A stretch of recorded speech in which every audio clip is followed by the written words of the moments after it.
Welcome back to the show. We are talking about the recent spate of terror attacks that has Europe on edge this summer. And let's go back to Paris. Asif Arif, we ended the last block talking about the difficulties Germany has had in integrating migrants so quickly. What about Paris and France when it comes to monitoring terror threats? Because a lot of homegrown terrorists have come to the fore. It creates tremendous manpower to monitor these sort of threats. Can France do better, or is it doing enough already? Well, I think the problem over in France is not about, our refugees, as, for example, what Germany is facing. I don't think it's a proper problem, but whatever it's called, we don't have this type of issue. But I think in France, the problem is the integration of our communities, because the problem in France is the French Republic do not recognize any community. So they live into this ideal society where no one can define themselves by community, but they define themselves by being French. So this brings up in a huge way, a big debate on the concept of identity. And since this debate on the concept of identity start, then we face all this peculiar problem with migrants. So extreme right wings, led by Marine Le Pen, will say we should cut all our links to the European Union while sitting in the European Parliament. She will so. We should stop having any migrants. We should close our borders. But this is not the way of dealing with things over here in France. I think we look after the pros and cons in our politic of integration and minority integration, and we should promote more diversity in our society, because it's totally possible. French is a very diverse society, and unfortunately, it doesn't seem like in the political speech that we are going to have more and more to talk about diversity, but we more and more have talk about background and history of France, saying, for example, Marine Le Pen saying that we belong to the Christian history, but we are not. French people do not want to talk about the past. They want to talk about the future, and the future of France is the diversity. We could spend 2 hours on the history of Europe and its peoples, but Matteo Garavoglia here in the studio. Is there a lesson then to be learned between the earlier waves of migration into Europe, particularly France in post-colonial days, and the ones we're seeing now? Asif suggested that the integration hasn't happened properly among that first wave and has led to resentments and some homegrown terrorists who are citizens now, but the children of immigrants a long time ago. Are there lessons to be learned here? I do believe there are, and here I think we can look at all this issue of handling the migrant or refugee crisis on a short-term, medium-term, and long-term. Integration is a long-term issue, and that is still, and it is likely to remain for the foreseeable future, a matter for national governments. So the integration policies that have been pushed forward over the years by the French government are entirely different from the ones that have been tried out in the United Kingdom, for instance, or in Germany, on the other hand. Well, the United States, for example, says it's much better at integrating immigrants than European powers. Is that true?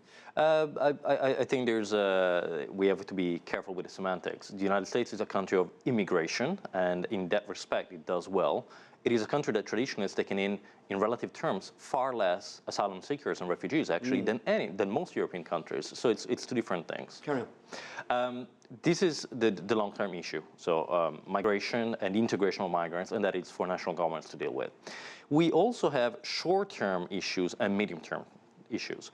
On the very short term, of course, the one thing that is crucial now is to secure and manage Europe's external borders, and good work has been done in that respect. We have a lot of stuff in the pipeline whereby by the end of the year we should have a brand new European border and coast guard in place. So I would expect that by the summer of 2017, next year, Europe's borders should be managed in entirely different ways, and that should be a significant step forward. That is something for 2016, early 2017. On the medium term, of course, what we need to look at is a radical reform of the common European asylum system. There are a number of proposals that have been brought forward by the European Commission. The difficulty, though, is a political one, whereby we have a split across Europe. There are certain member states that are ready to push forward to integrate their common asylum refugee policies to a certain extent, and others that are less ready to do so. I'm so glad you said that, because I really want to dwell on this. Volker Stanzel, you have, of course, the European Union, 28, now going to be 27 countries with Brexit. There are very different national policies on how to deal with terrorist threats and also the migration crisis as well. Is Europe somehow, because it has to deal with along consensus, not able to satisfy the political demands of its citizens in a timely way? Well, the basic problem may be the tendency towards renationalization, isn't it? I think we have two major problems here. One is that people in any European country want simple answers. Problems seem intractable, dangerous, uncontrollable, and I myself have that feeling too, of course. So politicians are tempted to try for simple answers, short-term solutions, which are not really there. But it leads our countries, in any European countries, in a way that will sort of possibly destroy the very fabric of the European Union, if not even our societies. And I think Britain, with the Conservative Party trying to preempt UKIP, and the grand old party in the United States trying to preempt the Tea Party, show us where this can lead. I hope the rest of Europe, the 27, will not go that way. But please let me come to my second point, which is what can Europe really do? One thing is political leadership. Political leadership cannot pretend that there are short-term solutions when there aren't any. Even protecting our borders, which is very good, Matteo has just outlined it, is not really working long-term. Long-term means solving the problems in the Middle East. And here I think a lot of the influential countries in the region have been too much part of the problem than part of the solution. So Europe, much more actively, in the way it now cooperates with Turkey, needs to cooperate with Saudi Arabia and with Iran at the same time, in a much more active way than we have done now. Now, as far as integration is concerned, I think also here, politicians must make clear that these are difficult things. They must be trustworthy. Right. They must be transparent. They must be frank. Volker Stanzel, I just want to bring in solutions when there aren't any. Volker Stanzel, I just want to bring in Asif Arif.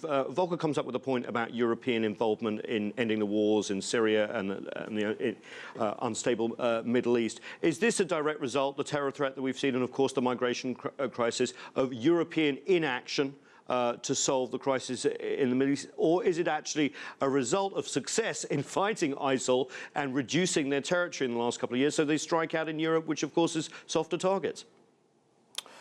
Well, I think Daesh in Syria is losing a lot of key major areas over there.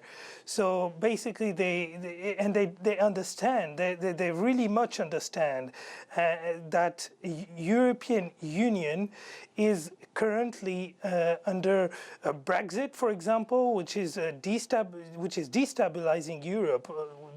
Rather they want to say yes or no, it is a big matter. So in that perspective, what leads to Daesh is, because they are losing on the ground, they said, okay, let's go into the European Union and to destabilize their democracy. So, of course, the long-term solution seems to be the better one. The more implication in the Middle East in order to solve through our democratic arms, I mean, through diplomatic channels and through all the fairness and justice that we need to apply in this region in order to solve all this matter. Because we have two types of solution over this crisis. Either you solve the problem of Middle East in a more general way, and then you can stop the incoming, the mass incoming of refugees in Europe, or you are not solving the real issue in the Middle East, and the people who are persecuted over there, they will come to Europe, and Europe has all the legal basis to welcome them. So I think this is you have to find a solution in these two options. Matteo, final word. Migration coming into Europe solved by beating ISIL on the battlefield, but also winning the war of ideas? Yes, it is about winning the war of ideas, and ultimately, I think all this will be solved in Europe, not abroad.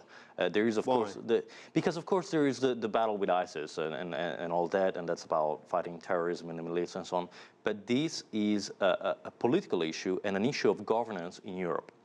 European member states and European governments have to decide whether or not they are ready to give up some national sovereignty to a higher level, to the European institutions, to the European Union, in order to work together on pan-European answers to problems that are intractable and unmanageable at the national level.